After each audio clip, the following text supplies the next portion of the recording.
नमस्कार दोस्तों, स्वागत है आपका द ग्राउंड रिपोर्ट में। मैं हूं समीर आत्मज मिश्र। चुनावी राजनीति में कल का दिन यानी 23 अक्टूबर का दिन एक काफ़ी अहम रहा। अहम इस लिहाज से कि कांग्रेस पार्टी की नेता, राष्ट्रीय महासचिव प्रियंका गांधी ने कल वायनाड सीट से, केरल की वायनाड सीट से कांग्रेस प्रत्याशी के तौर पर लोकसभा के उपचुनाव के लिए पर्चा दाखिल किया। महत्वपूर्ण बात यह है कि प्रियंका गांधी करीब 35 साल से राजनीति में सक्रिय हैं। हालांकि आधिकारिक रूप से तो कांग्रेस पार्टी में उनकी एंट्री 2019 में हुई, यानी 5 साल पहले हुई। लेकिन उन्होंने खुद भी कल जब ये अब उस सभा में बताया, नामांकन के दौरान जब उन्होंने लोगों से बातचीत की, एक जनसभा को संबोधित किया, तो उसमें उन्होंने बताया कि 35 साल से वो चुनाव को देख रही हैं, चुनाव में अपने परिवार के दूसरे लोगों के लिए वोट मांग रही हैं, पार्टी के लोगों के लिए मांग रही हैं, लेकिन ये पहला मौका है जब वो खुद अपने लिए वोट मांगने के लिए अब उतरी हैं चुनावी मैदान में। वायनाड से आपको याद होगा कि अभी जो चुनाव हुए थे लोकसभा के, उसमें राहुल गांधी ने उत्तर प्रदेश की रायबरेली सीट से और केरल की वायनाड सीट से दोनों जगह से जीत हासिल की थी। बड़े मार्जिन से जीत हासिल की थी दोनों ही जगह, रायबरेली से भी और वायनाड से भी। करीब 3.5 लाख के मार्जिन से उन्होंने वायनाड सीट जीती थी। लेकिन एक ही जगह से रह सकते हैं, तो आखिरकार उन्होंने रायबरेली की सीट चुनी और वायनाड की सीट से उन्होंने इस्तीफा दे दिया और कांग्रेस पार्टी ने वहां से प्रियंका गांधी को अब टिकट दिया है, जहां वो चुनाव लड़ रही हैं। 13 नवंबर को वहां मतदान होने हैं। महत्वपूर्ण बात यह है कि इन 35 साल में, या 35 साल तो ठीक है, उस समय उनकी प्रियंका गांधी की उम्र 17 साल थी, यानी उस चुनावी राजनीति में उतरने की कोई उम्र नहीं थी वो।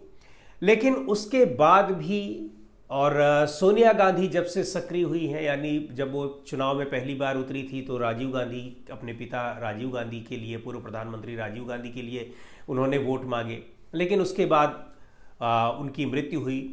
फिर सोनिया गांधी जब सक्रिय हुई 1999 में, और उसके बाद तब उन्होंने चुनाव प्रबंधन वहां संभाला और लगातार रायबरेली में और अमेठी में भी, जहां से राहुल गांधी चुनाव लड़ते रहे,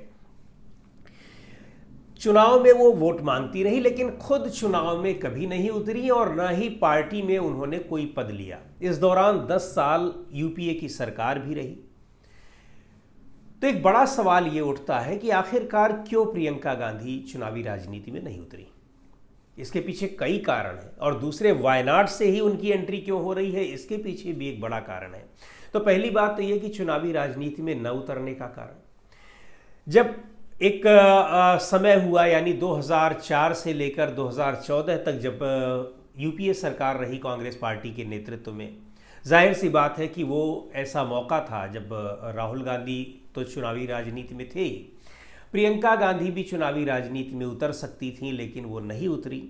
तो इसके पीछे कारण यही था कि एक तो वो अपनी पारिवारिक जिम्मेदारी उनकी थी, और दूसरे ये था कि सोनिया गांधी भी सक्रिय राजनीति में थीं, वो यूपीए की चेयरपर्सन थीं। उसके अलावा केंद्र में कांग्रेस पार्टी के ही नेतृत्व में सरकार चल रही थी, डॉक्टर मनमोहन सिंह प्रधानमंत्री थे। लेकिन एक सरकार पर पूरा जो यूपीए की चेयरपर्सन होने के अलावा यूपीए के घटक दलों के साथ समन्वय बनाना और सरकार में मशविरा देना, सलाहकार भी रहीं, तो ये सारी चीज़ें उनकी अपनी व्यस्तता थी। राहुल गांधी भी राजनीति में थे।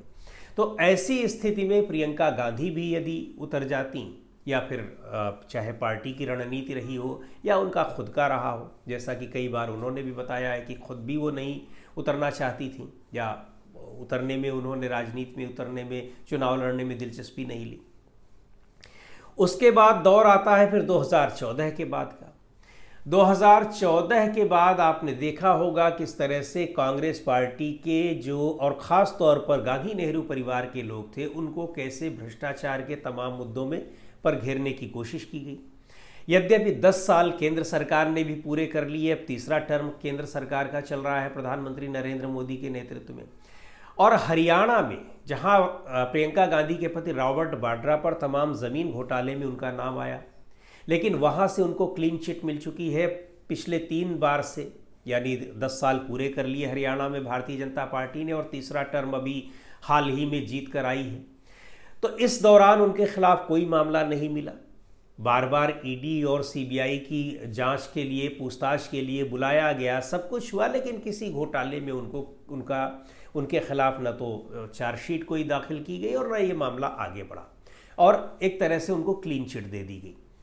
तो 2014 के बाद इसलिए नहीं उतरी उस चुनावी मैदान में कि कहीं ये आरोप न लगे कि उनको बचाने के लिए उतर रही हैं। ऐसा उन्होंने कहीं कहा नहीं, लेकिन पार्टी के भीतर जो पार्टी के तमाम नेताओं से बातचीत के जरिए जो ये बातें पता लगती हैं, तो उससे ये साफ है कि उन्होंने इस चीज़ से दूरी बनाए रखने के लिए, यानी ये आरोप न लगे कि वो इसलिए चुनावी मैदान में है, चुनाव में है, पार्टी में है।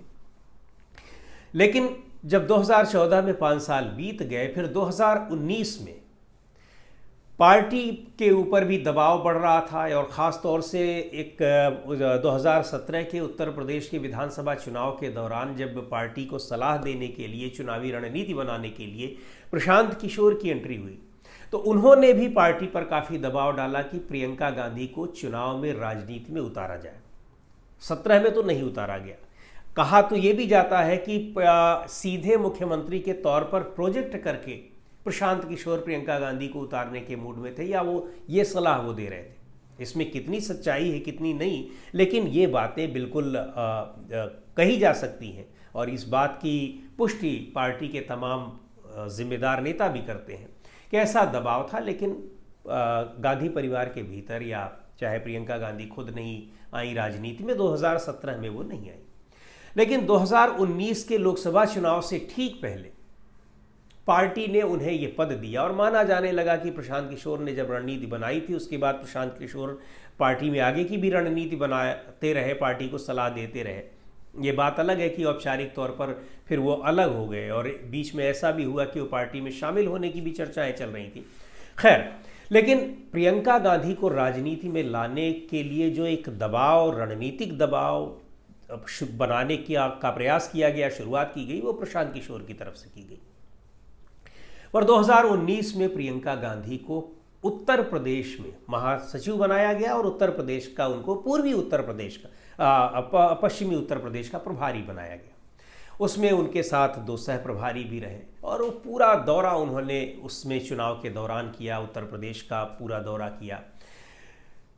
हालांकि पार्टी को सफलता तो बहुत नहीं मिली, सिर्फ 1 सीट मिली और महत्वपूर्ण बात यह कि जो अमेठी जैसी सीट, वो भी कांग्रेस पार्टी 2019 में हार गई।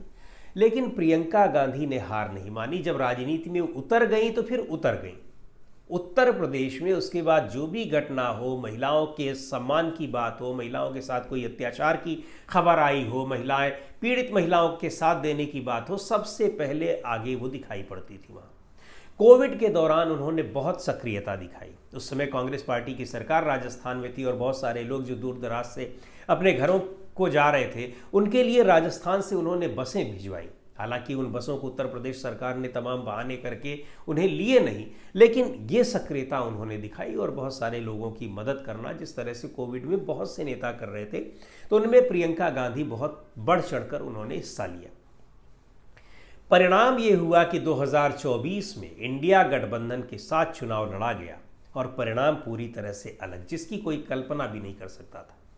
6 सीटें कांग्रेस पार्टी ने जीती, 37 सीटें का समाजवादी पार्टी ने जीती, दोनों साथ चुनाव लड़ रहे थे। और रायबरेली सीट से सोनिया गांधी नहीं लड़ी, राहुल गांधी लड़े और 2.5 लाख से ज़्यादा मार्जिन के साथ जीत हासिल की। अमेठी जैसी सीट, अमेठी से प्रियंका गांधी को, अमेठी या रायबरेली सीट से उनको चुनाव लड़ाने का कांग्रेस पार्टी के कार्यकर्ताओं का बड़ा दबाव था, लेकिन अमेठी की सीट से उनको चुनाव नहीं लड़ाया गया। गांधी परिवार के बहुत ही करीबी किशोरी लाल शर्मा को चुनाव लड़ाया गया और किशोरी लाल शर्मा ने कैबिनेट मंत्री रही स्मृति ईरानी को बहुत बड़े मार्जिन के साथ चुनाव हराया। तो न चुनाव लड़ने के पीछे ये सारे बहुत से कारण थे, लेकिन उसके बाद तय हो गया कि अब प्रियंका गांधी की एंट्री चुनावी राजनीति में भी होने वाली है। राजनीति में तो हो ही चुकी थी। उसके लिए एक बड़ा मौका ये था कि राहुल गांधी ने दोनों ही सीटों से जीत हासिल की थी। उत्तर भारत में, उत्तर प्रदेश में, जहां वो उनकी अपनी पारिवारिक सीट अमेठी रायबरेली दोनों रही, तो रायबरेली सीट को उन्होंने रिटेन किया, वायनाड की सीट छोड़ी और तभी ये तय हो गया कि यहाँ से प्रियंका गांधी को चुनाव लड़ाया जाएगा। वायनाड से ये मांग भी उठने लगी और कांग्रेस पार्टी ने उनको उम्मीदवार घोषित भी कर दिया। और दूसरी ओर दक्षिण भारत की ये सीट, अभी जब पिछले दिनों 2 महीने पहले वहाँ पर बाढ़ की वजह से बहुत आपदा आई हुई थी, तो राहुल गांधी, प्रियंका गांधी लगातार वहाँ लोगों की मदद के लिए पहुँचे और उनके साथ खड़े रहे। तो दक्षिण भारत के साथ कांग्रेस पार्टी का और गांधी परिवार का रिश्ता भी बड़ा करीबी है। और प्रियंका गांधी को ऐसा लग रहा है कि कांग्रेस पार्टी ने अब मिशन दक्षिण की ओर भेजा है। हालांकि दक्षिण में उन्होंने बहुत ज़्यादा प्रचार नहीं किया, भाषा, बोली, बहुत सारी चीज़ें ऐसी हैं जो कि एक उनके लिए बड़ी चुनौती है, लेकिन ऐसी कोई बहुत बड़ी चुनौती है नहीं जिस तरह से राहुल गांधी को वायनाड में एक बड़ा जन समर्थन हासिल हुआ। तो उसके बाद प्रियंका गांधी वायनाड के ज़रिए पूरे दक्षिण भारत को एक तरह से एक कांग्रेस पार्टी की नेता के रूप में उनको एक ऐसा लगता है कि अब मिशन दक्षिण की ओर उनको भेजा गया है। और जो हम ये बात कर रहे हैं कि दक्षिण भारत ने कांग्रेस पार्टी को तब संजीवनी दी है जब उसे सबसे ज़्यादा ज़रूरत थी। याद करिए, जब 1977 में इमरजेंसी के बाद चुनाव हार गई थी इंदिरा गांधी, लेकिन फिर उन्होंने 78 में कर्नाटक के चिकमंगलूर से चुनाव लड़ा, उपचुनाव, उसमें उन्होंने बड़े अंतर से जीत हासिल की। उसका परिणाम, उससे वो हौसला बढ़ा कि 1980 में जब चुनाव हुए, आम चुनाव हुए, तो कांग्रेस पार्टी ने ज़बरदस्त वापसी की, इंदिरा गांधी फिर से प्रधानमंत्री बनी। सोनिया गांधी जब राजनीति में उतरी तो उन्होंने अमेठी के साथ साथ कर्नाटक की बेल्लारी सीट से चुनाव लड़ा। बेल्लारी, पहली बार वो चुनाव लड़ रही थी। बेल्लारी सीट से उनको अमेठी, एक तरफ अमेठी से लड़ रही थी और दूसरी तरफ बेल्लारी से। बेल्लारी से भारतीय जनता पार्टी ने अपनी तेज तर्रार नेता, अब नहीं रही सुषमा स्वराज, बहुत तेज तर्रार, बहुत अच्छी ओरेटर, बहुत अच्छा भाषण देने वाली, उनको खड़ा किया। लेकिन चुनाव में उनकी हार हुई। सोनिया गांधी ने बड़े अंतर से वो जीत हासिल की, वहाँ से भी और अमेठी से भी। और उसके बाद आपको याद ही है कि कांग्रेस पार्टी को किस तरह की संजीवनी वहाँ से मिली कि 2004 में सत्ता में वापसी हुई, यूपीए की सरकार बनी और लगातार 2 टर्म यूपीए की सरकार रही।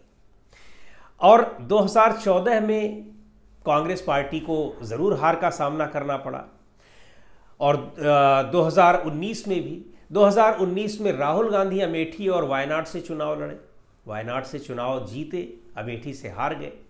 लेकिन अब एक बार फिर कांग्रेस पार्टी की वापसी हुई है, क्योंकि 2019 में सीटें उनकी काफ़ी कम हो गई, 2014 में कम हो गई, लेकिन 2019 में 55 सीटें रहीं। इस बार सीटें 100 के करीब पहुंच गई, 99 सीटें हैं और एक आध पार्टी में सांसद शामिल हो गए तो 100 सीटें पूरी हो गई। लेकिन कांग्रेस पार्टी की अपनी सीटें 99 हैं। तो इनमें एक तरह से उसको फिर संजीवनी मिली है। और अब दक्षिण भारत में जब प्रियंका गांधी सक्रिय हो रही हैं, उत्तर भारत में राहुल गांधी सक्रिय हैं ही, तो इस तरह की ये जो गांधी परिवार की जुगलबंदी और राहुल गांधी और प्रियंका गांधी की जुगलबंदी है, कांग्रेस पार्टी में एक तरह से इन दोनों की अपनी स्वीकार्यता भी है अलग ढंग की। तो ये दक्षिण और उत्तर में कांग्रेस पार्टी के फैलाव के लिए उसका जो तमाम जगहों पर जो संगठन इस समय निर्जीव सा हो गया है। हालांकि दक्षिण भारत में तो उस तरह की स्थिति नहीं है, तमिलनाडु और कुछ जगहों को छोड़कर, क्योंकि तेलंगाना में उसकी अपनी सरकार है, कर्नाटक में अपनी सरकार है, आंध्र प्रदेश में भी मजबूती उसको लेनी है, क्योंकि एक समय आंध्र प्रदेश मजबूत गढ़ हुआ करता था कांग्रेस पार्टी का, तमिलनाडु में मजबूत होना है, कर्नाटक में सरकार चल ही रही है, केरल में मजबूत है, अभी लोकसभा चुनाव में उसको 20 सीटों में से 15 सीटें हासिल हुई हैं यूडीएफ को, जिसमें यूनाइटेड डेमोक्रेटिक फ्रंट जो कांग्रेस पार्टी के नेतृत्व में है, इंडिया गठबंधन जिसको हम लोग कहते हैं। तो ये एक तरह से रणनीति है और कांग्रेस को संजीवनी दक्षिण भारत से मिलती रही है। तो उसके लिए भी प्रियंका गांधी का वायनाड से चुनाव लड़ना ये काफ़ी मायने रखता है, काफ़ी अहमियत रखता है। तो अब वहाँ से जैसा कि ये माना जा रहा है कि प्रियंका गांधी की जीत एक तरह से सुनिश्चित है और बहुत ही सेफ सीट है। और जिस तरह से नामांकन के दौरान वहाँ देखा गया कि किस तरह से उनका उत्साह लोगों में, वहाँ के लोगों में, आम लोगों में, चूँकि नामांकन से पहले प्रियंका गांधी ने एक रोड शो किया, उस रोड शो में ऐसा दिखाई पड़ रहा था कि कितनी स्वीकार्यता कांग्रेस की है, गांधी परिवार की है। तो उसे देखते हुए जो राजनीतिक पर्यवेक्षक हैं, केरल की राजनीति को समझने वाले लोग हैं, उनका ये कहना है कि जीत के लिए कोई बहुत मुश्किल नहीं है। अब आगे किस तरह की रणनीति प्रियंका गांधी के नेतृत्व में दक्षिण भारत के लिए कांग्रेस पार्टी तय करती है, वो बहुत मायने रखता है। तो दोस्तों, आज की इस वीडियो में इतना ही। अगले वीडियो में फिर मिलेंगे एक नए विषय के साथ, एक नए मुद्दे के साथ। द ग्राउंड रिपोर्ट के यूट्यूब चैनल को आपने अब तक सब्सक्राइब ना किया हो तो ज़रूर कर लें। हमारे वीडियोस को लाइक करें, शेयर करें और अपने सुझाव भी हमें ज़रूर भेजें।